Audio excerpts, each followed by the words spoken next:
That is just That's Wade's way of saying that I have had a cough for many days, and I'm just kind of on the tail end of it. But I am going to start hacking up a lung at some point during this show, I guarantee you. Children are evil, and they're trying to kill us all. Yeah, it's been an unbelievable 6th season. It really has. Yeah, it's been crazy. Everybody, I mean, my wife and daughter were sick in December, and then they were sick again in January, and I escaped both of those, and then they got sick again this month.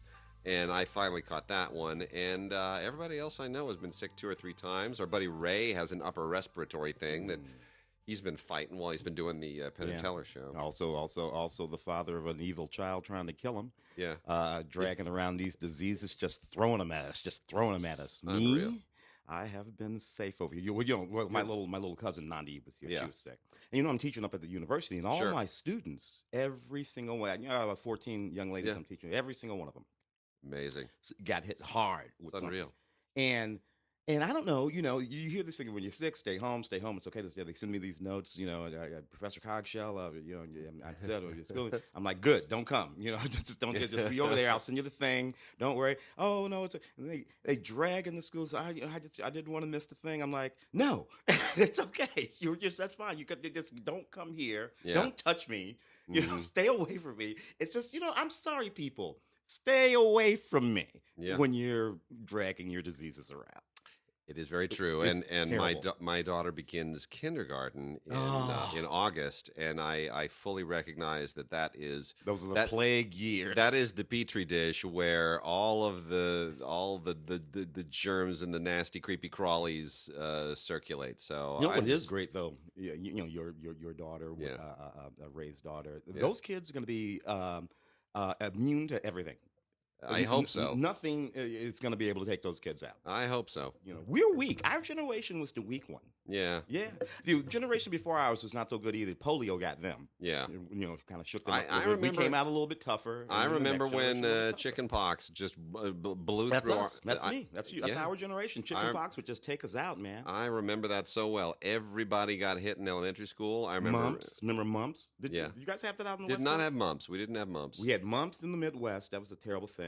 Rubella was insane for some reason. You know where I learned about mumps? Measles. Measles. Oh my God, that was my mother's generation. My mother was a polio victim as well. So she suffered polio, and I remember she said that my mother grew up on a little farm in Germany, and 3 siblings, 2 girls, 2 boys, and anytime one of them got something, and measles was the example she gave, my grandfather apparently locked them all in a room so they'd all get it. Yeah. Which, if you think about, I mean, I understand that's a very kind of old world 19th century thing to do.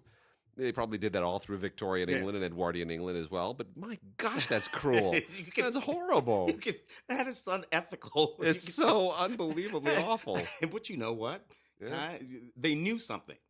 Got to get these kids and strengthen them up and that kind of thing. Anyway, here we are. Sorry. So much for that. Well, movie-wise, not a whole lot going on except for the fact that Black Panther continues to be the only game in town. It's really insane. It's Blue just crushed Tomb Raider. Feel so bad for that. Undead, Wrinkle in Time, same studio, but tough for Ava DuVernay and Oprah and that crew. What do you think? What do you think the issue? I mean, see, a lot of people kind of saw that coming. They said, you know what? Not only is it kind of not quite like it's stunt casting of a director. I don't blame her. I think Ava, you take that payday. Absolutely take that payday, take that option, and she's going to do a big Marvel thing or a DC thing next. She's doing a DC thing, but take that payday for sure. But a lot of people at the time just said, you know what, this book is not adaptable. Yeah, there's no way you make this into any kind of movie, and Ava DuVernay just has. She's got a little bit too much of an edge to bring the family thing to this. It's stunt casting. She's the name, right? She's suddenly a name. We can make it. We can attach her. We get the movie made. Whether or not she's the right director for it doesn't make sense. And I don't think that. Well, for one thing, I don't think there is a right director for it. That's the thing. I don't think anybody would have done it. I've read that book. It's difficult material. Yeah. Combining all kinds of ideas, religious ideas with scientific ideas, quantum physics, and all kinds of stuff. It's a book that is designed, and I'll tell you another one in a second that's designed the same way. It's a book that's designed to work because everyone is going to put themselves into it. Everyone is going to project themselves into the stuff in that book. And when you have a filmmaker projecting their vision up there, then now you're disconnected. Which is, of course, necessary for a filmmaker to do. And here's another book from... Which is why some books are books. Yes. And here's another book from the same era, the exact same era, which suffers from a lot of the same problems when you see the movie version. Jonathan Livingston Seagull. Yeah. Okay. Indeed, yeah. Now, that was one that we had to read in school, and I thought it was okay. You know, I kind of got it, but the idea of there being a movie of that was just always completely bizarre. Yeah, some of them are like Cloud Atlas, David Mitchell's Cloud Atlas. I remember reading that book, which was amazing to me. I think it came in second for the Man Booker or something like that. And I thought, if this came in second, I got to read the book, the brilliant book, genius book. That movie, The Sisters, and no. Yeah. Tom Hanks, Halle Berry, all of that, all the money in the world, no. And they said, it was said of that book, not adaptable. Yeah, it's not. And it won't be the next time they try either, no matter who the hell the director Very is. true. It just does. It's not a book that's constructed that way. Well, as long as we're talking about things that are unadaptable, this is our segue to get into some anime, which is always fun because this stuff just bedazzles me like mad. Some of this stuff just really just puts me over the edge. Beautiful animation, but I have such a hard time making sense of a lot of these worlds. However, it is always a fun thing to dip into and see what's going on. And you know, the first one here, I've got to say, this is one of the most off the wall pieces of anime you're ever going to see. It is totally un-anime like. It feels much more of a piece with what's going on right now in Europe, actually, with a lot of Eastern European and certainly French animation. And I think this is really, really interesting. It's called The Life of Budori Gusuko. This is a Sentai release from Section 23, and it's just it's basically takes place in a I mean, we're talking about like cat characters. Okay, this is all anthropomorphized animals. You know, I hate that. I know you do. I know you can't stand it. You know, kind of like I mean, these are cat people, but it's sort of it's a little Pinocchio-like. If you imagine cat like kind of a Japanese Pinocchio done a little bit European style with cat people. That's what this is. Yeah, well, you know. Anyway, it is, but it's mystical and it's cool and it's just completely unusual and based on a book or a graphic novel by Kenji Miyazawa. It is really, really quite a thing to watch. It's just beautiful. It's absolutely beautiful. There's kind of a Dickensian quality to it, which I guess there is to Pinocchio as well. That art design really is lovely. It's beautiful, yeah. Yeah, it's just, I mean, that's beautiful. So that sort of vignettes and frames and those, and it's dark. Yeah. It's just lovely. And it doesn't have, because you're dealing with anthropomorphized animals, you're not dealing with a lot of the caricature design that is so common in anime, where you just go, oh, everything looks like Astro Boy. Yeah, definitely not Pixar either. No. There we go. That's the first cough. That's the baby. All right, complete collection. This is so weird that Sentai does this sometimes, because when they say the complete collection, but they tack it onto a season, it's not the complete collection. It's the complete collection of the second season. That doesn't make any sense. It's not a complete collection. Stop doing that. Anyway, another one from Sentai is Haikyu, 2 exclamation points. Second season, 25 episodes on 3 discs. We've talked about this in the past. This is basically volleyball. Like, anime has that whole class of where everything is high school oriented. Girls in uniforms, boys in uniforms. Some of them are superheroes. Some of them are witches. Occasionally they're vampires. They may save the world, or they may just be dealing with boyfriend and girlfend problems. Whatever. But they're always sexy. They're always sexy. Well, anyway. This one takes a sports angle, and this is volleyball is the background to this, and this is not the most easily accessible, but it is certainly really, really well drawn. But it's very traditional anime. That's Haikyu second season. And then we get Girlish Number, the complete collection. Now, I always kind of start to feel guilty when I actually like some of these, because I start to feel a little bit like a perv. I do, because that just means they're working. I guess it is. The directors are all very happy. Yeah. So this is just, really, really kind of, it gets into the overly cute and adorable variety of anime. But it follows a girl who wants to be a voice actor and who's unbelievably ridiculously cute. And it just kind of gets between all the lines of some of these nuances of the Japanese film and animation industry in kind of a self-reflexive, self-commentating way. It's fine. It's perfectly fine. There's nothing really novel about it. It's just a chance for the animators to do something a little bit cute. Not terribly well written, but boy, I'll tell you, the girls just really. The girl. I mean, look Oh at my it. gosh, this is Unbelievable, fantastic. right? I just have no idea how to pronounce this, so I'm going to do my best. This is another complete collection, season 2. Why do they do that? Chihayafuru. Chihayafuru, season 2. And this is all about this is a little bit more about again, it takes place in school, and it is a sports-oriented thing.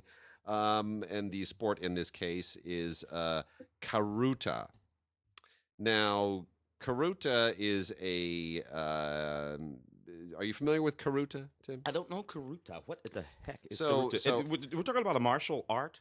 No, we're talking about a game. It's like a card game. Okay. Oh, a card. Okay. Yeah, and what's interesting about it is I had to look this up because I always thought like all right, playing cards, Europe, mahjong is Asian, and they're both gambling games, a chance, and that's the thing, that's the cultural division. And then you're watching this, and it's very much kind of. There's like a Casino Royale thing going on. I'm thinking, you guys are playing card games in high school? That's a pretty. Anyway, so here's the deal. It's a little bit. I mean, it's a little bit hard to access this whole, the way that they, the whole card shark thing. But apparently, the deal is that Karuta is a card game that was introduced by the Portuguese back like 500-600 years ago. And you have to probably research it a little bit because otherwise it'll make absolutely no sense. But you need to know a little bit about the game. Research the game, Karuta, Karuta, and then you'll probably be able to pick up on it a little bit. Real quickly, we also have Initial D Legend 2 Racer from Sentai. Initial D is kind of it's what Speed Racer has kind of turned into for this generation. It's not as good, but it's perfectly fine. That's the baby. Boy, I'm still coughing it up like a storm. My teen romantic comedy, Snafu, complete series collection, 26 episodes. Girls in uniform in schools. And running a services club. No, it's not as dirty as you think it is. They do things like baking cookies and trying to save the world. It is what it is. I can't say this is the greatest thing in the world, but it's got its moments and it has a follower. Hunter x Hunter Phantom Rouge is out in a Blu-ray DVD combo set as well. This is from Viz Media. The whole Hunter x Hunter thing also has a really, really big following. It's really super cool animation, extremely well drawn, very good. This is a feature from that world, and I have not kept up on this enough to necessarily follow this very well, so I'm going to opt out and say I didn't. I can respect it from an animation standpoint, but I think you probably have to be a little bit more immersed in the whole scene to really get the vibe. Let me get to the rest of this here, and then the last bunch from Funimation. We have Yuri on Ice. This is the complete collection special edition, which comes with a booklet, and the Winter Olympics are just finished, so I guess you can. Probably the Japanese did really, really well, and you understand that figure skating is a really big deal in Japan. And this is, this apparently has been a huge, huge deal in Japan. Johnny Weir, who was flaunting his whatever and all of his glory during the Olympic coverage, is a huge fan of this. So Johnny Weir is certainly one of the more flamboyant figures in the Yeah. sports world. I'm sorry. The Olympics were just with the hair down. He's just because you know what? Otherwise, I don't give a damn about skating. I don't either. That was the only reason anybody watched it was to see what Johnny Weir was doing with his hair and his clothes. Yeah, this guy got me watching skating, so he wins. There you go. Anyway, he's a big fan of this, and you can tell why. There's a lot of Johnny Weir in this, the flamboyance and the drama and the melodrama and whatnot. So it's figure skating on ice, anime style, Yuri on Ice, the really cool collector's edition. The booklet's great too. And then the last bunch from Funimation, we have Tales of Zestiria, the X Season 2. This is a Blu-ray DVD combo set. Again, this takes place in a mystical world, a kind of more of that magical, mythical stuff. If you haven't been following it, if you didn't catch up on Season 1, you're going to be totally lost Season 2. But it's pretty cool. There's some really kind of fun stuff that they do. Trickster Part 2. Is detective stuff. This is you don't necessarily have to have seen the first part. You can dig this. This is kind of a little bit of a Hardy Boys kind of thing, solving mysteries. Some good action in this, some decent animation, not top notch, but it's more about the writing than anything else. That's Trickster Part 2, also Blu-ray and DVD combo. And then we have a Gintama, Gintama, Series 3, Part 1. This is alien invasions during feudal Japan. I haven't seen that before. I hadn't really followed. You know what? I don't think I have either. I'm thinking alien feudal Japan. Nope. Definitely haven't seen an alien invasion. Damn it! I hate it when somebody fixes something. I know, and in anime, it's pretty hard to do something that hasn't been done before. I'm telling you, bro. That's crazy. There's just so many of them. Anyway, so aliens have taken over the shogunate, and then it just cakes completely I'm weird. simply never going to let anybody tell me I have a bad idea for anything ever again. If somebody says that's not a good idea, dude, I know a story where aliens take over. Anyway, go on. Anyway, well, the funny thing is it gets a little slapsticky at times. You're kind of like, where is that coming from? But whatever. We also have Handshakers, the complete series, a Blu-ray and DVD combo pack. Which is this is a high school thing with a supernatural element to it, but as you know, there's like a billion of those. But it has a really kind of a weird religious existential through line to it that is pretty interesting. I only watched a few of these, but this one I may watch the whole way through. This is actually it's trying to sort of ask some big questions, some big existential questions, and answer them, which I thought was really interesting. And then Kiss Him, Not Me, the complete series, also Blu-ray and DVD. This is, hold on, gonna cough. Oh, there it is. Oh, this is gonna be a fun show. Seriously, it's a good thing we didn't do this like 3 days ago. Oh, dude, that was work. You sounded. It was awful. I talked to you on the phone. Yeah, I think I got one sentence in like 5 minutes. It's horrendous, just the worst. So Kiss Him, Not Me, the complete series. So here's what's funny about this. Again, this gets into the politics of school and students. I have to wonder, is this what Japanese kids do when they come home? Just watch tons of anime about themselves? Mm-hmm. Anyway, what's funny about this is there's a whole angle in here between all the teen dating stuff that deals with anime characters that the anime characters like. So there's anime inside the anime, which I thought was just kind of weird and amusing at the same time. I love that idea, though. Yeah, and there are a few others that have done stuff like that, so it's all right. And then Bungo Stray Dogs Season 1 Blu-ray DVD combo. This is detective stuff again, but with kind of a supernatural animist quality to it, which is very sort of ancient, mythical, all over Asia. There are a lot of animist myths and stories and tales that they're kind of trying to weave into this. Cat people kind of derives a little bit from that sort of tradition. Anyway, it's okay. It wasn't my favorite thing. Bungo Stray Dogs. It's a little bit tiresome. And then we also have Fairy Tale Dragon Cry. That is a new feature film in a Blu-ray DVD combo set from the Fairy Tale TAIL universe. It's okay. It's not quite the same as the series. It doesn't punch all the same buttons, but it's okay. D.Gray-man. That's D period Gray hyphen man. Remember, anime, you have to spell the title exactly as they do, even if the punctuation is all over the map. D.Gray-man, Season 4, Part 1. For some reason, the D.Gray-man stuff never comes out on Blu-ray. It's all on DVD only. I must have done some research on that for some reason. So that saga continues. And then lastly, Chaos Child. Now that's Chaos semicolon Child. Okay. No spaces. Okay. Mm-hmm. Swig of water. Which is a great title, actually. Yeah, it is, actually. It would be a better title without the weird punctuation. Yeah.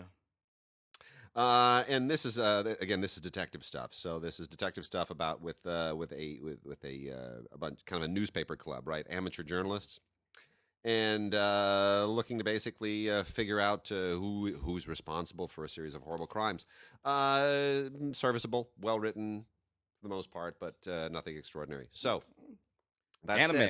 Yuri on Ice, I got to say, is the one that I think really stands out. It's a lot of fun. Yeah. It's a lot of just weird, freaky fun. So, and then you can just dig the outfits. Yeah. Too. I'll knock off a few of these lovely films. The LGBT stuff. The LGBT stuff. While you drink some water over there, including this. I really like this this little Finnish drama, romantic drama. I mean, most of these films are kind of the same. Usually they're about young men trying to find themselves, or slightly older men trying to find themselves, or really old men. Older men trying to find younger men. Trying to find younger men trying to find themselves. And helping them there. But so what the heck? That's what it is. So a lot of this just simply comes down to how the stories sort of play out, because very often the stories are more or less the same, including this one, Strules, which is a lovely little Finnish film. A high school level, so very young man. A young kid throws a wild party when his parents go away. They come home and find out about it, and to punish him, they make him spend the summer with them. Isn't it funny when punishing your child is making them stay with you? True. That's just funny to me. But of course, love will find a way, and out at the cottage there's a boy who lives over across the thing, and that's gonna take care of the stuff. This has some absolutely extraordinarily beautiful photography in it, including those sort of beautiful Finnish skylines and sunsets. The golden hour, depending on where you are in the world. These things don't always look the same, and this film takes advantage of that. So it's a lovely little film with extended scenes and the commentary by the directors and some of the actors on it too. This is from TLA releasing, by the way. Cool. Revival would move it up a notch. So this slightly older gay men in this film. One of them is the son of a preacher. And he knows he's gay, but he's sort of like set that aside so that he can engage in his calling to be a preacher. And he's gone home to take over his father's church, and a drifter comes through town. And of course, it's his intent to try to help this drifter find his way to the Lord, but other things happen, and it's actually pretty good. It's a thriller, is what this is, and it has a hell of a twist in it that I will not give away here. But it's a good movie in that context. So all other content notwithstanding, this is just a damn good little thriller. Cool. I like that quite a lot. And then we have this little comedy documentary, Jesus Meets a Gay Man, and what it attempts to do in a sort of Jesus Christ superstar kind of way with bad costumes, and think about that question: what would have happened if Jesus had met a gay man? And this is what I think is funny. How the hell do they know Jesus didn't meet any gay guys? How do they know Jesus didn't have a homie right over there, gay as hell? They don't know. But it's funny. So what the hell? That's a good one for Easter, I guess. Yeah, creeping up on Easter. Now this Voyage, a film by Scud. Scud is just sort of an Asian director who does really these art films. They're really works of art as much as they are cinema, narrative cinema. They are narrative cinema. They are storylines, but they're really about much, much more. This is a lovely, lovely film. A young psychiatrist goes on this trip. He's on this journey.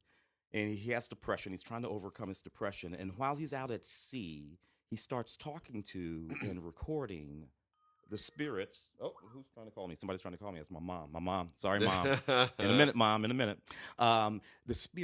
The spirits of people who have sailed on that ship, and it's really sort of ethereal and beautiful and very. It's kind of Ozui. Yeah. I mean, in that sort of a way. It's nice. And it's just lovely. It's just lovely. There's a lot of nudity in it, frontal nudity of both men and women. But it's just not about that at all. It's really just about the way these people feel as they're trying to get over whatever it is that's depressing them a little bit. So it's a lovely film. Voyage, a film by Scud. Scud. Yeah. Just named after the missile, or is the missile named after him? The missiles are older. All right, so now we're going to get into some new movies. We are still in Oscar territory here, and they're coming out for everybody now. And we have the 4K Ultra HD release of the film that won Best Picture, The Shape of Water by Guillermo del Toro. A film that neither one of us particularly like. Well, here's the thing, and that's where this is worth talking about. I'm still gonna recommend this because it's such a beautifully put together movie. If you can learn a lot about. Here's the thing. One of my big gripes, and I know yours too, is that as one reason that people don't go to the movies as much is because you're not sort of awed by the process anymore. Now it is so democratized that not only can everyone do it, but everyone knows how to do it. So you have 5-year-olds and 6-year-olds who are doing, animation work on their computers and editing it and then doing the voiceover and then submitting it to festivals and winning awards. If a 5-year-old can do this stuff, then and kids are making their own movies with their phones and their computers, then suddenly the whole process is no longer mystical and out of reach and fascinating. So feature films have not tried to sort of keep up with it. They've gotten lazy. And filmmakers, we just saw a movie the other day, right, where the camera moves too much, and it's not particularly appealing to look at. Great script, certainly, but you want to see like professional filmmakers step it up so that we're awed again. Yeah. So even though I don't particularly like Shape of Water as a movie, I find the technique awe-inspiring. Because it really is thought out. Del Toro really puts his heart and soul into this. And you go, this is a really well-crafted movie. Like, this is not just sort of phoning it in. That's the word, craft. He's bringing the craft of filmmaking to bear in the way that, a kid or your average film student can't make this movie. Would not get this movie if they gave it an attempt. Yeah. Across the board, production design, obviously, all of the sort of technical aspects of this movie, but frankly, they wouldn't get the performances either. No. When I say we don't particularly like it, narrative. Only speaking about narrative. It's not a narrative. It's an insanely obvious narrative. Yeah. And I'm looking at this movie and I'm thinking, this is a crap load of movie for the most obvious, It's thank you. The thing is, when we do film week, you got the little cough. Oh yeah, button. Like if we were in a real studio with $5 million worth of gear around us, we would have a little cough button which silences you, and I may have to use that next week. we're in the gangster studio. I always have you ever been there when Larry has used it? I don't think so. He's such a pro. It's so elegant. He'll just sort of ask his question, and then as you do, and someone else starts talking, he'll push the button. He'll just this quiet little and it's just he's such a pro. We are not. No, because even when I've used it in the past, you still hear it. Yeah, because it's like the mic that's across the table picks it up. Larry is just such a pro. He knows where the sound is bouncing, and then those little. It's so great. He's such a pro. Larry Mantle is the best. So anyway, The Shape of Water is unbelievably great to look at on 4K. Gave my wife her first dose of 4K the other day, and my wife does post-production. She is more meticulous than I am about how films look and so forth, because she's an expert in delivery and post-production and pretty much every aspect of even production. But she knows sound, she knows picture, and she knows when the film isn't timed right. And the fact that you can look at a television set in 4K with somebody who has her eye, and she's not seeing the pixels on the TV, she's seeing the grain in the film. That's the beauty of it. That's what you want out of it. So yes, I impressed my wife with 4K, and that says everything you can. So, in any case, even though we're not overly fond of the narrative of The Shape of Water, which is basically Beauty and the Beast with a Del Toro spin on it, which is here, I'm going to give you something romantic, and then I'm going to make it just a little bit grotesque and sexy. So now you have to struggle with whether or not you want to like it, which is what he always does. Yeah. It's very clever. The grotesque and the beautiful. He finds the beauty in the grotesque, and he finds grotesque in beauty. Yeah, and he's making us deal with it. That is. He's been doing this for 20 years. For 20 years, 30 years. 30 years, even. Yeah. So, anyway, Shape of Water, there it is. 4K Ultra HD comes with a crap load of extras, too. Tremendous sound on this, too, I should point out. This also has Movies Anywhere, so that you can add this to your Movies Anywhere account and be very happy with that. Movies Anywhere, by the way, we should point out, has added yet another digital retailer to their family, so Fandango Now is part of it. So now you got Fandango Now, and you got Google Play, and whatever else is on there, Vudu. Yeah. I mean, they're all part of it. So the only old Ultraviolet partners who are still kind of holding out, I guess, is Lionsgate and HBO and Paramount. Those are the three holdouts. Paramount should sign on soon, I would think. Lionsgate and HBO, I don't know what the holdout is there. Anyway, so yeah, tons of extras on here, mostly behind-the-scenes stuff and featurettes. But Guillermo del Toro's Masterclass, terrific, absolutely great. You definitely want to check that out. So fun stuff. And, of course, Movies Anywhere just makes it all worthwhile. 13 Academy Award nominations, wound up winning 4 awards, right? Well, yeah. Right. Look, it was a great movie. But you know what's funny? Didn't make nearly as much money as Jumanji. Yeah. Which is, people forget, Black Panther sort of came in and wiped it. This was a gigantic, ridiculous hit. And you know what? I'm going to say it because even though when they announced this thing and they said, hey, we're doing another Jumanji, I said, you're out of your minds. The first one was hilarious. I love the first one. You don't need another Jumanji. Screw you. Go away. I said, it's going to be horrible. And then I heard, oh, yeah, and this one, they go into the game. And I said, even worse. You are idiots. This is stupid. Stop it. Don't do that. And then I heard that it was going to have The Rock. And I was like, oh, yeah, of course it does. Because everything has to have The Rock these days. You suck.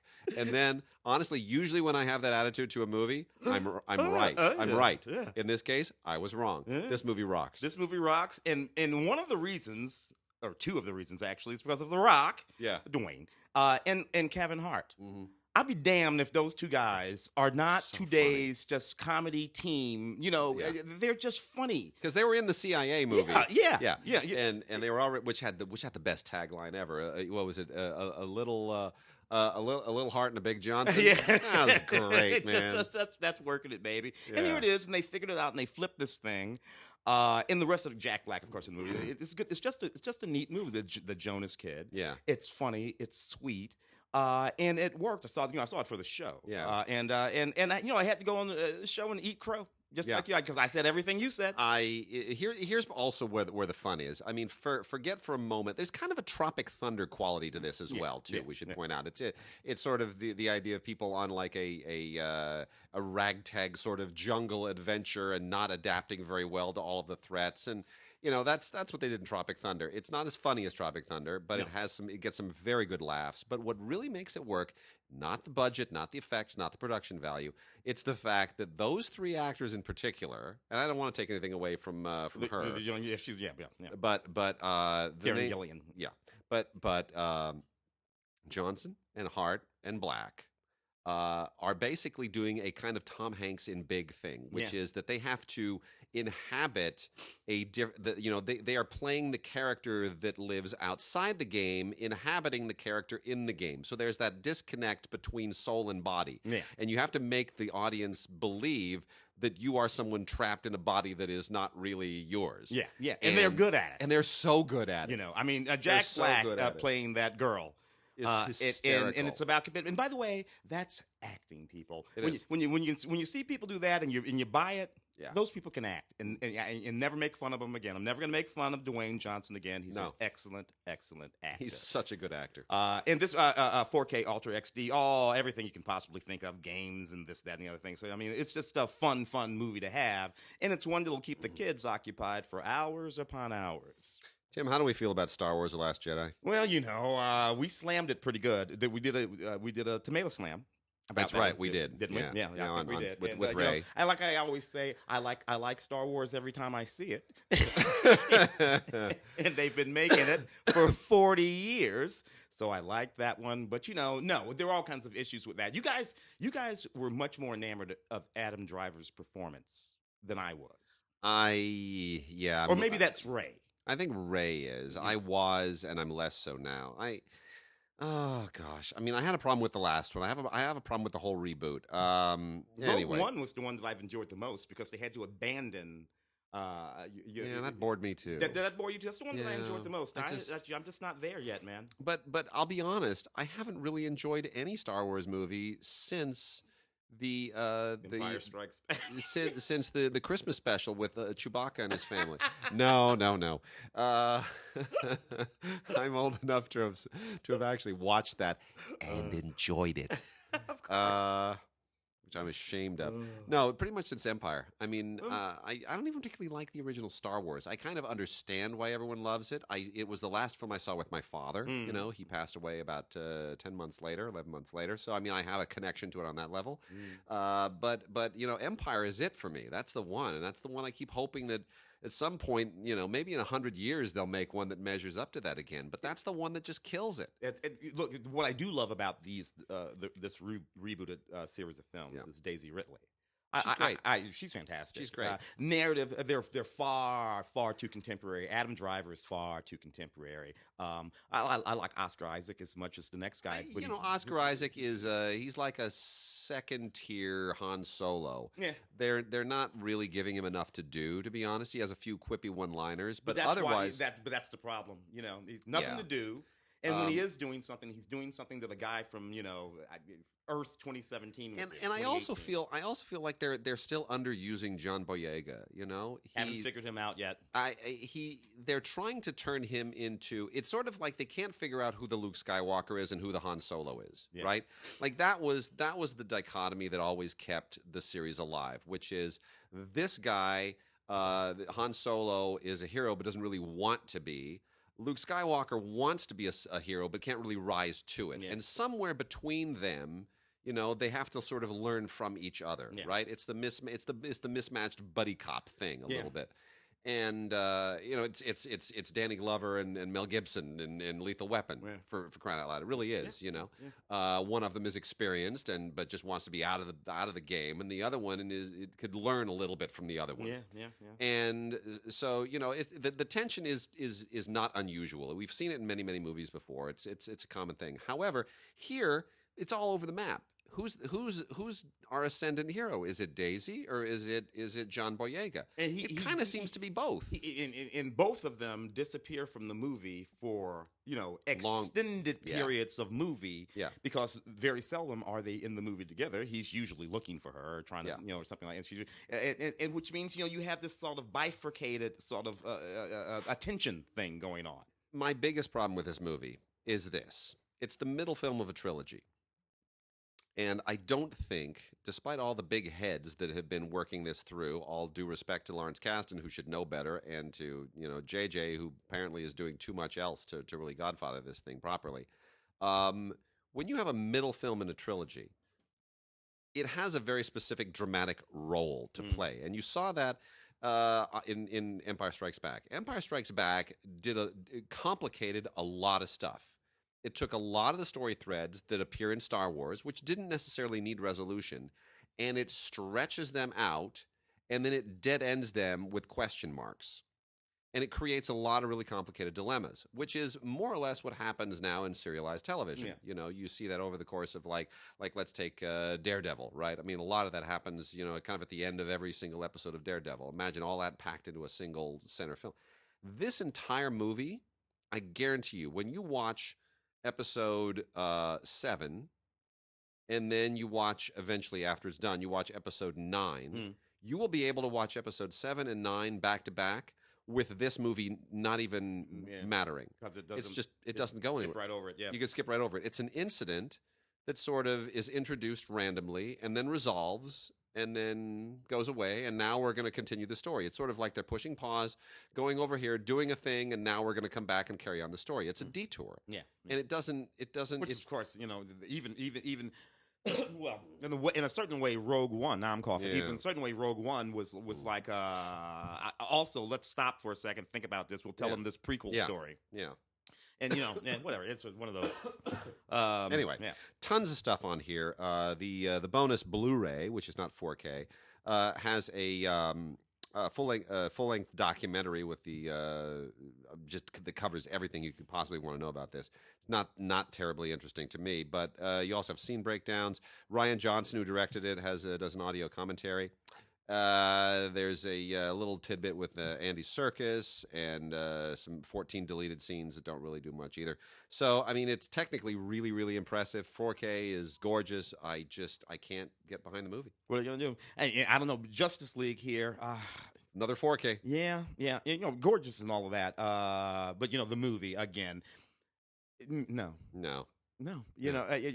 Batman, Wonder Woman, Cyborg, Aquaman. Wonder Woman is still the best thing in this movie, and she gets lost. And she gets, in the film, she gets lost behind, Batman's. And I don't even understand why Aquaman is in this movie. None of it takes place underwater. No, he's like doing things on land that like throwing his trident and jumping. Isn't the whole point of Aquaman that he can like make whales do things and bring the oceans to bear? I watched that. And something's happening under the water. Who's going to take care of that? Well, either Aquaman. I don't need Aquaman. Nemo, but I don't need Aquaman to like ride, in a sidecar with me while I'm. No, stay in the water, dude. Yeah. That's your thing. These movies, this whole series of movies for me they just never worked. None of them. It's all a problem. Zack Snyder stuff, and it just never worked. Except for Diana, except for Wonder Woman. She's Diana great. Prince. She's great. But this Flash is so much less interesting than Flash on TV. On TV. So not even there. And so anyway, whatever. There it is. Again, packed with all kinds of stuff because it's a DC Justice League bonus scenes and stuff. So if fans are fans, and fans are going to want to definitely pick this up and check it out. Yeah, and the mustache is still a problem. It is. Drives me crazy. It's all I look at. Oh boy.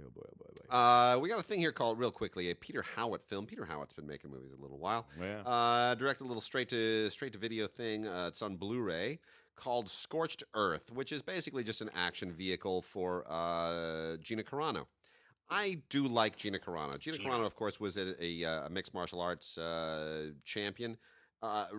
She is just lethal, but she's also gorgeous, and she does very well for herself as an actress. She's been in a few things. She's been getting better as an actress. She was really good in the Soderbergh film. Yeah, that was the tight little Soderbergh film that she was on. And she's terrific. I mean, she's got the look, she's got the skills, and she's honed her acting just well enough. She's certainly a better actress than Van Damme was ever an actor. And you know what? I mean, it's good. It's good. It's a little bit of a post-apocalyptic thing. She's a bounty hunter and gets to kind of strut her stuff. The production value is adequate. The script is adequate, but she is a lot of fun to watch. So, and this is primarily a Canadian film. So done with Canadian tax credits, and I tip my hat to him. It's Gina Carano. I hope the best for her in her career. Indeed. When The Starlight Ends is this lovely little film by a little young director named Adam Sickman. One of these lovely little movies. Mostly takes place at a bar. You got this writer. He had this girl that he was nuts bananas about. Was his muse, and drove his writing. And it came down to choosing between her and choosing something else, and he made a choice. Yep. And this movie is all just a reflection on that choice, and whether or not he made the right choice, which is the answer is fairly obvious. He did not. But nevertheless, it's a really sort of sweet little talky movie. David Arquette and a few other people. Not a lot of names, but sometimes I just like little movies like this. You put them on, you watch them. They're romantic, they're sweet. Arabella Oz is the young woman in the movie. Just absolutely luminous. Whenever I see somebody like that, and they're really just luminous and they can act, I wait to see if this town recognizes what I recognize. And for her, I'm pretty sure that they will. So that's it's just a DVD, but it's neat. Here's another cool little DVD. It Takes From Within. This is from First Run Features by a director named Lee Eubanks, and this is a great low budget, really cool black and white, kind of arty, exploity film. The idea is that this was inspired by the movies of the 1960s of this same genre, and I'm gonna assume that includes things like Carnival of Souls, because this feels like Carnival of Souls. It's very sparse. It's about a man and a woman, this small little desolate town, who are going to go to a burial, and it is about what happens as that moment gets closer. And it definitely kind of splits the difference between Carnival of Souls and Repulsion, the Polanski film. Yeah, Polanski. It has that ghostly, black and white, otherworldly, claustrophobic, creepy feel to it. And it's really well acted. It's really well shot. It's primarily an arty resume piece, but it's really worth checking out if you like those kinds of films. Comes with a director's commentary. Eubanks is totally open about what he's doing and trying to do. It's really interesting. So anyway, Lee Eubanks, It Takes From Within. Definitely worth checking out from First Run Features on DVD, and look for Eubanks to really have something of a career going forward. Very interesting. Yeah, indeed. This remake of Murder on the Orient Express, I thought was just freaking fabulous. I did too. I did too. I wrote my review. I wrote a review for CineGods.com. I thought it was great. Branagh just absolutely nails it with this. They diddle around with the. Obviously, everybody saw the original film, Murder on the Orient, and obviously Ex Christian and all that. But they diddle around with it a little bit, so it doesn't matter if you've seen that. Even despite the fact that it's just beautiful, and that mustache that Branagh, which by the way has a SAG card. You can look. That mustache is just fantastic, and it's everybody great. In this movie is just killing it. Yep. It's funny. And like I said, if you've read the Agatha Christie, if you know the other movie, doesn't make any difference. Watch this; you're going to land in a different place. Yes. But it's still perfectly reasonable. They even make it reasonable that Leslie Odom Jr. is in this film. They do, which is great. Which is just great. Perfectly reasonable. Terrific. Perfectly reasonable. And like I said, a really gorgeous movie too. I thought that we might have been talking about it, this past, for one or two things. Maybe cinematography or something. And it should have been for cinematography. I want to emphasize this was shot completely in 65 millimeter. And you know what's really weird? This annoys me a little bit. There are certain movies. Okay, so after Ryan's Daughter won Best Cinematography in 1970, the David Lean film, that was the last big major studio film that was shot in 65, and the format effectively died at that point and went away until 1993 or 4, whenever it was, when Far and Away was made was shot in 65. Cruise and Kidman, yeah, that's right. I mean, it was over 20 years before another movie was shot natively in 65. And then Branagh went and shot Hamlet in 65, fell in love with the format, and then we wound up getting we also wound up getting the Tarantino film, and then Hateful Eight, and then there have been a few films that shot partially in 65. Like with those big format changes, yeah. But even without, it's like, for example, Paul Thomas Anderson, when he did the Master. The Master's shot mostly in 65, but there are some handheld things that are shot 35, so it doesn't count. And then even Dunkirk is shot. Significant parts of it, like a lot of his other stuff, is in IMAX 65, but then he still shoots other things in 35. So, but people rave, "Oh my gosh, he's shooting it." Nobody made mention of the fact that this thing was shot entirely in 65. Yeah. Nobody mentioned it. And it's beautiful to look at. It's tremendous. So kudos to Branagh for doing that and continuing to do that. It is a gorgeous-looking film. It totally opens up. The Sidney Lumet film was fun, but claustrophobic. And the television version from the Agatha Christie's Poirot with Alan Suchet was fine. I mean, but not. This really opens it up. It's not claustrophobic. It has some action stuff. It has a great opening sequence in Jerusalem. It's a terrific film, and the 4K is just stunning to look at. It's stunning to look at. The 65, 70 millimeter representation in 4K is just really beautiful. Commentary with Branagh and screenwriter Michael Green, who's terrific and has written a ton of stuff this last year. The guy is prolific and really good. And then some featurettes, deleted scenes. That's a lot of fun. And should point out, too, when Nadim and I went to the LAFCA event for Dunkirk, we had a good little old long chat with Branagh. Oh, yeah. And he at the time said, hoping to be able to do Death on the Nile. which of course because of how the film ends. The film ends with a big old Death on the Nile tease, which was his way of kind of holding out a carrot to 20th Century Fox, saying, I dare you not to do it. But apparently, that as of about a month or two ago, that's green lit, and we're going to get Death on the Nile, which is an even better story. Yeah. Murder on the Orient Express is famous because of the ending. Yeah.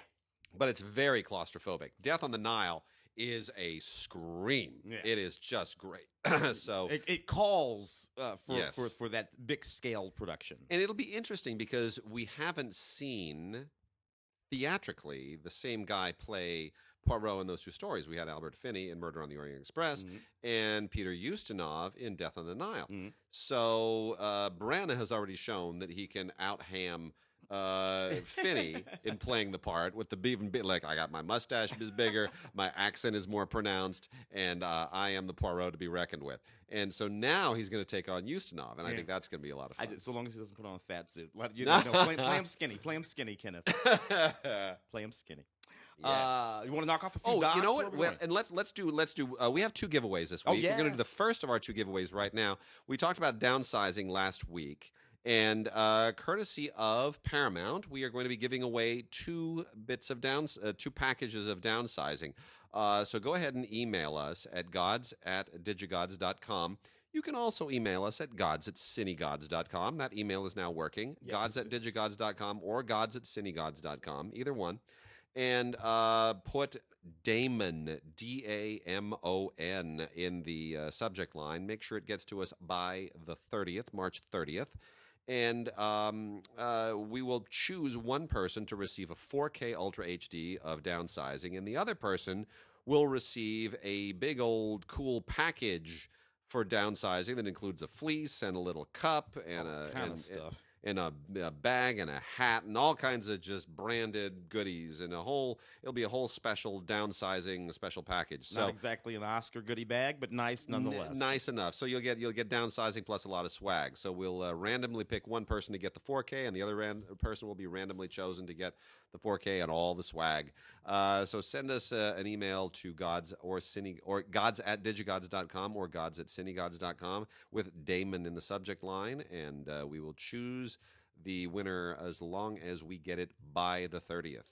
So our other giveaway we will do in a moment. But let's do some docs. All righty. One of which, right out of the Oscars again, the recent Oscar race again. This is a wonderful Anais Varda and JR film, Faces and Places. I love this movie. It didn't win. It did not, which is fine. But nevertheless, it was a neat movie. I think it was our Claudia Puig, who at the big pre-Oscar show did point out one thing about the film, which I will mention here, which I don't know, for whatever reason, when I saw it and when I was thinking about it and talking about it and writing about it over the course of the last season, it just never occurred to me. But Claudia pointed out that there are nothing but white faces in this film. Yeah. And it is in rural France. In rural France. Now, and of course, because you speak French, that the actual title of this film was Faces and Villages. Yes. Villages. Yeah. Right. It meant villages. That's where they're in rural France, traveling around the villages. So it's true what she says. Yeah. Nevertheless, It did not strike me at all until Claudia said it, and I had been thinking about this film for 3 months. And the thing we do have to remember is and that is partly a problem with the title that they gave it here to some degree. But Varda has been primarily in her career a chronicler of a particular part of French culture. She has not been a chronicler of Parisian culture. Let's put it that way. She's been a chronicler of the culture of the people who are often very, very often left out of the perception of France. The gleaners and I, right? The people who do the dirty work, the field work, the people who live in villages who don't ever get a spotlight shined on them. It's the lost part of France, the sort of the earthier part of France. The peasantry is what we might have called it, 300 years ago. And she likes to shine a spotlight on those people. And in here, what's touching to me is these people who see themselves suddenly centered on the artwork of these two, a filmmaker and a photographer muralist come to their small village and take pictures of them and immortalize them on the sides of buildings and barns and walls. and they cry and they're touched. And it's what I take away from this is that art can be meaningful in all kinds of ways that we don't expect it to be meaningful, and in places we don't, and to people that we don't necessarily expect. Yeah, and of course there is the art in this film, the actual physical art that they are creating as they roll around in this van with this camera and take these pictures and do this physical art. And then of course there is this the thing too. There's the people, what they are doing is a part of the thing, which is why the film is an extraordinary film. The Los Angeles Film Critics Association did give it. It was the winner there. It was our documentary winner choice. So we got it right too. Cohen Media Group. It's really a lovely film. Faces, Places. So, kind of in the vein of Hoop Dreams a little bit is a doc called Quest. I covered this for Film Week. This one has won a ton of documentary awards by a director named Jonathan Olszewski. This is a really, really profoundly touching movie. I don't want to give anything away.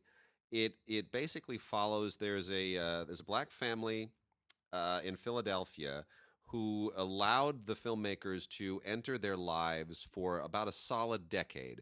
It covers the period of the Obama presidency and a little bit outside of it. And it is a look at exactly how this family is impacted just by events large and small over the course of this decade.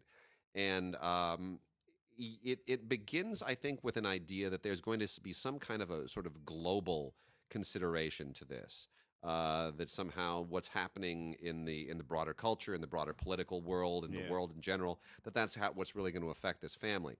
And what you eventually find out is, in both positive and incredibly tragic ways, that what really affects them is pretty much local. Yeah. And that their world, like all of our worlds, really are. We can pretend that what's happening a continent away or even a state away really, really impacts us. But ultimately what impacts us is what's happening 10 minutes away or 5 minutes away on any given day.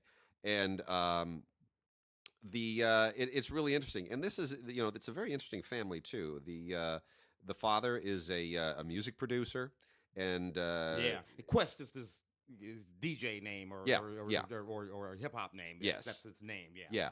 But he's his job is to sort of find these up and coming hip hop artists and to kind of hone their careers and help them find their sound and their voice.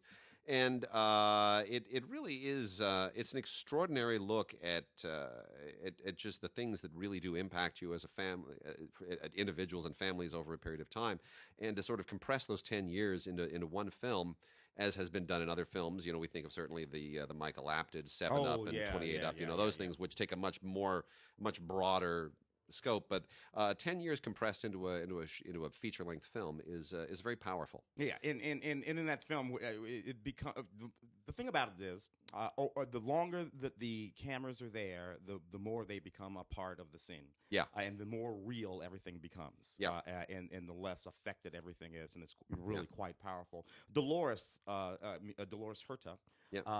Who of course was the farm workers advocate for years and years and years and years. It's an interesting thing. Probably growing up in St. Louis in the late '60s, early '70s, the two people who actually represented California to me as much as anything that I saw on television, were Cesar Chavez and Dolores Herta.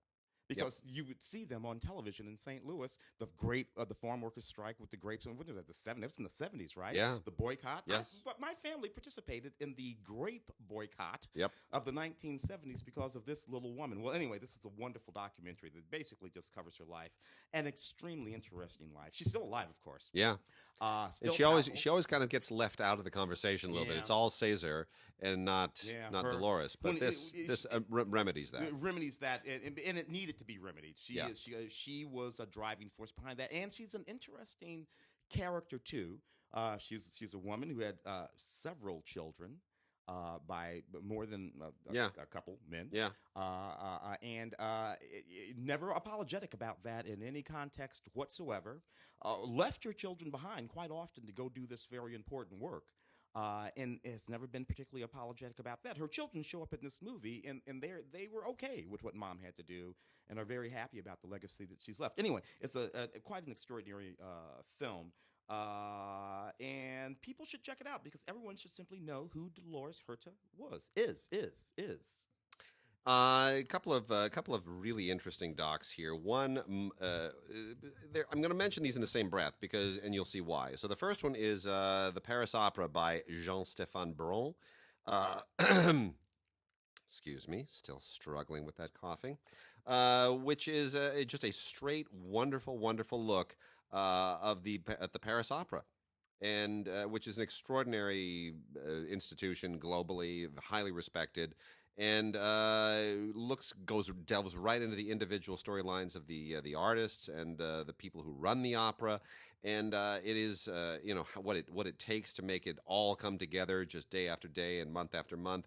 Really very impressive, and just a look at at precisely how monumental it is to run a performing arts institution that just period, much less one that has a reputation that just is through the roof. So the Paris Opera is really quite an extraordinary effort and beautifully done. And if you've been to Paris, you understand the role the opera plays there in the city. It's just there are two opera houses, the old and the new, and it's not like here. It's not like here. And the other one, complete flip side of the coin, is Rebels on Pointe. Pointe spelled with an E at the end.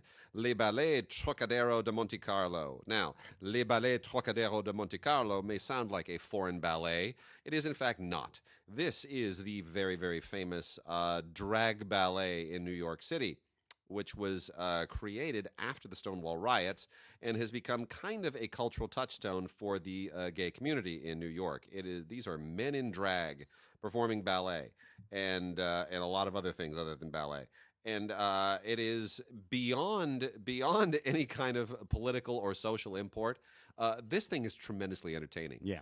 This will have you in a fetal position, laughing yourself delirious at least 3 or 4 places. Intentionally. I mean, it is truly, truly tremendous. It's a really wonderful doc. This has also won a whole bunch of awards, and it's really, really worth checking out. Comes with more extras than the movie. The movie itself is 90 minutes. There are over 2 hours of extras and all kinds of behind-the-scenes stuff. I mean, they really loaded it up. So this is just a really tremendous purchase on DVD. Rebels on Pointe. By the filmmaker Bobby Joe Hart. Well done, Bobby. Good job. Beautiful, beautiful stuff. Who killed Tupac? Interestingly, Wade and I know. It's funny. We saw How can we talk about this without talking about it? We can't talk about it. We can't talk about it. So there's a reason why we can't talk about this, but we've been talking about now. This. You know we're a part of the whole damn thing. We know who killed Tupac. Damn it! they might come after us. Yeah, we have to sort of anyway. Well, we have a documentary here. Who killed Tupac? Tupac Shakur, 1971 to 1996. In 1992, Tupac was in his debut film, Juice, directed by Ernest Dickerson. I interviewed him over in Westwood. Yeah. Early that year, I sat down with that young man, and we had a most fascinating conversation. Mostly. It was a normal conversation, interview with young men, in their movies. Him, Omar Epps, Ernest Dickerson, all of those. But I talked with Tupac that day. He absolutely mesmerized me for a number of reasons. I'm going to write a piece about that. I'm going to put up on DigiGods. But little did I know in 1992 that kid would be dead in 4 years.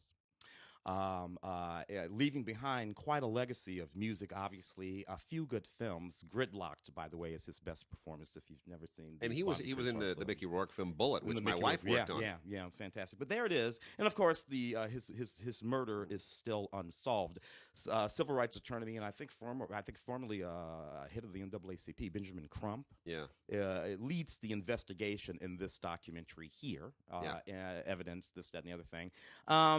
And you look interesting. Now that we know the things that we know because of this thing that we did, it makes what's in this film all the more interesting. It makes it so much more interesting. And I will end with this. This is the subject of Tupac's death and everything related to it is going to become a topic of conversation again very, very soon. Yeah.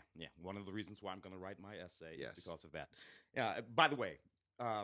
Tupac Shakur, I was a big fan. Tremendous! Him, his mom, all kinds of things to be critical of Tupac Shakur about. All kinds of things. So I'm not Pollyanna about it. but there was something about this kid that was extraordinary. You know what? Great artists are well-adjusted people don't become artists.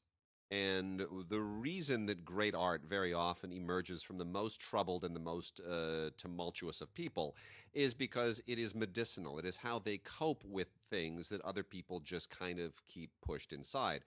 And it's why poetry and painting and music speaks to us. And the greatest, you'll always notice the best hip-hop artists are the ones who really come from the most messed up backgrounds. I mean, you know, Tupac and Biggie, of course, and certainly Biggie. A lot of our LA kids, the game. I mean, Eminem, the harder Eminem, the harder their life. By Curtis Jackson, 50 Cent, the more, and of course this is true. NWA. Yeah, this is true in all of the art. It's just absolutely true. Tupac, for me, and this is going to be a big statement. Muhammad Ali, Jim Brown, Richard Pryor, and Tupac Shakur. My dad, notwithstanding, are the black men, the only black men that I've ever known who say exactly what the hell they're thinking. True. Those are the ones. Yeah. Muhammad Ali, Jim Brown, Richard Pryor, and Tupac Shakur. Yeah. What they were thinking was sometimes crazy. But you know what? But they said it. They said it. Yeah. Gotta love that. And from public television is Moveable Feast with Fine Cooking Season 5, this time with Pete Evans and Curtis Stone are the chefs who co-host this season. You know what? It's really, really great. And there are tons of other chefs on here and amazing dishes. And you go all over the world, and it's just gonna make you want to cook and eat until you explode.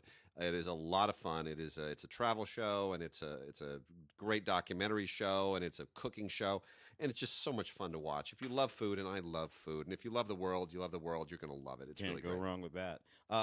Frank Serpico documentary, 2-story. Frank Serpico, of course, Al Pacino Serpico. Yeah. 1970s cop, corruption in the NYPD. He put it all on the line. Apparently, they tried to take him out. Anyway, this is a doc. First of all, Frank looks great. He does. And yes, he's still alive. And was under cover, what do they call it?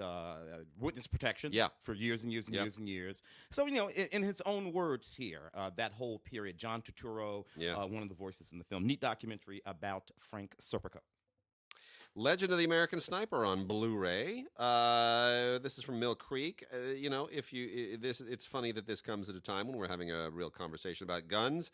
So it may not go down well with a lot of people, but you know what? Snipers have been a part of the military for centuries. I know we associate this as kind of a part of the era of scopes and lasers, but there were snipers during the American Revolution as well. And it's quite a fascinating thing to look at. In any case, this explores the world of the sniper, especially the modern sniper in particular, in a very non-judgmental way. It's only 92 minutes long, so it doesn't go into all of the historical nuance that I might have liked, but it's still pretty insightful. It's on Blu-ray. It looks really good. It's well put together. And again, not judgmental. It's tough to look at, but very insightful, very interesting. It's a thing that's true in the world. Miss Kiet's Children. This is just the most extraordinarily beautiful movie. So there's, in Holland, there are all these refugee children coming in from all over the world, lots of different places. And most of these children obviously don't speak the language. Sometimes they don't even speak each other's language. This extraordinary teacher, takes these children into her classroom. Little kids, we're talking about 5, 6, 7 years old, she doesn't speak their language. They don't speak hers. They sometimes don't speak each other's, and she teaches these children.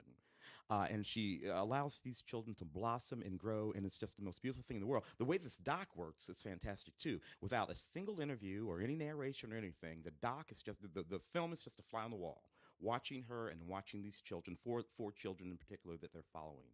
And what happens is just a fascinating thing, and this is why I love teachers. They're the most, no language it passes between them that's understood, yet she wins. Love it, baby. There it is. And then the last doc, and then we'll cover just a couple of other things with one more giveaway before we lock the show up. Tolkien and Lewis, Myth, Imagination, and the Quest for Meaning. This was shown on public television, and this is a wonderful, wonderful doc. Yeah. It's only 60 minutes long. It blows by. It's probably a little bit too brisk for the story it tries to tell.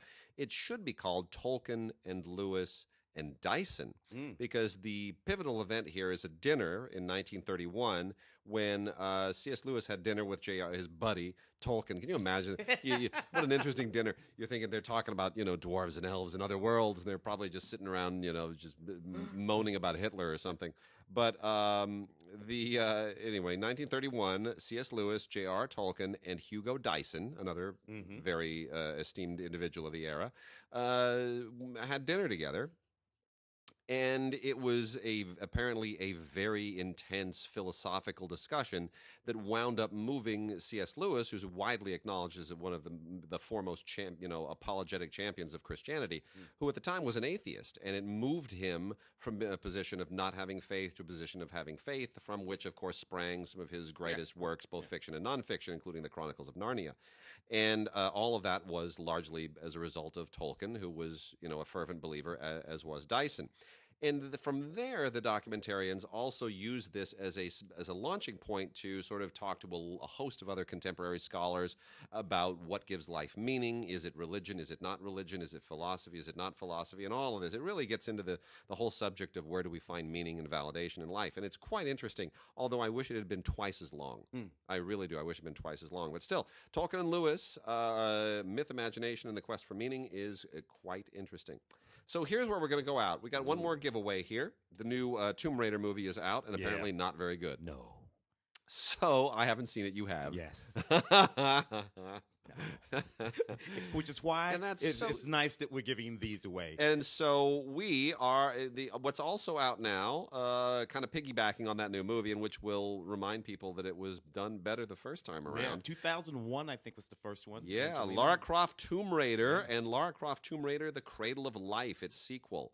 Both have been reissued by Paramount in 4K Ultra HD editions, and one very lucky person who sends us an email. And if you apply for the other one too, you're not gonna get to win Downsizing and Lara Croft, but you can apply for both, and you can enter for both, and take whatever you win. If you win anything, send an email to us at gods@digigods.com or gods@cinegods.com, and put Croft, C-R-O-F-T, Croft in the subject line. Make sure it gets to us by the 30th, and you will win both a 4K Ultra HD of Lara Croft Tomb Raider and Tomb Raider: The Cradle of Life. These also come with ultraviolet on them. Remember, Paramount has not signed on to Movies Anywhere. It is still an ultraviolet platform. So you get ultraviolet on this. You get gobs of extras on here, including Simon West doing the commentary on the first Tomb Raider, and Jan de Bont doing the commentary on the sequel. Jan, I had forgotten about him. You even get Gerard Butler doing a screen test in the sequel, which is hysterical. And there are featurettes and deleted scenes. There's a YouTube music video. There's a ton of stuff on all of these. The movies themselves, they look good. I don't think they look brilliant as far as 4K necessarily, but they it looks better than Blu-ray for sure. And I guess I'm kind of nostalgic for these movies in a way. I never played the game, never had any interest in it. But Angelina Jolie is terrific.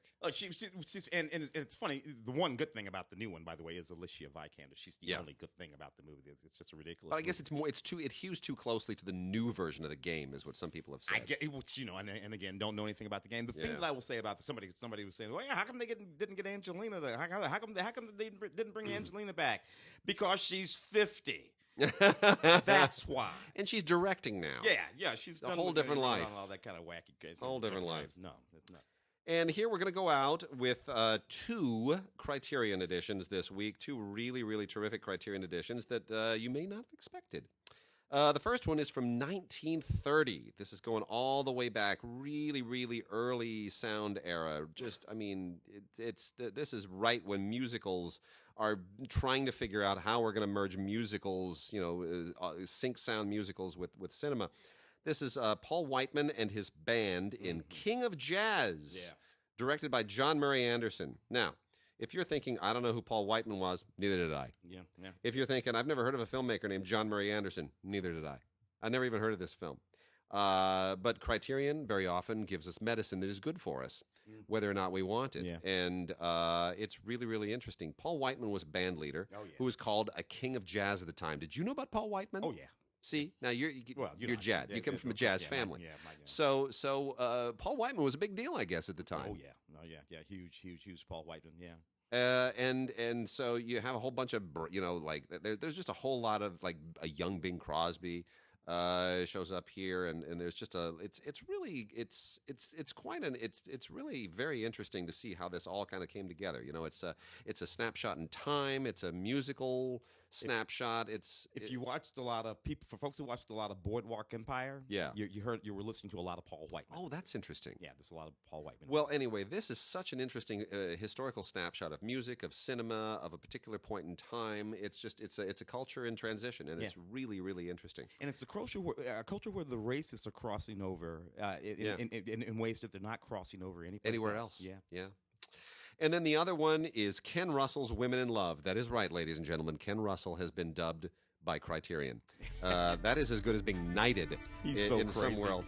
Ken Russell has gotten the Criterion treatment. He might as well have received a knighthood.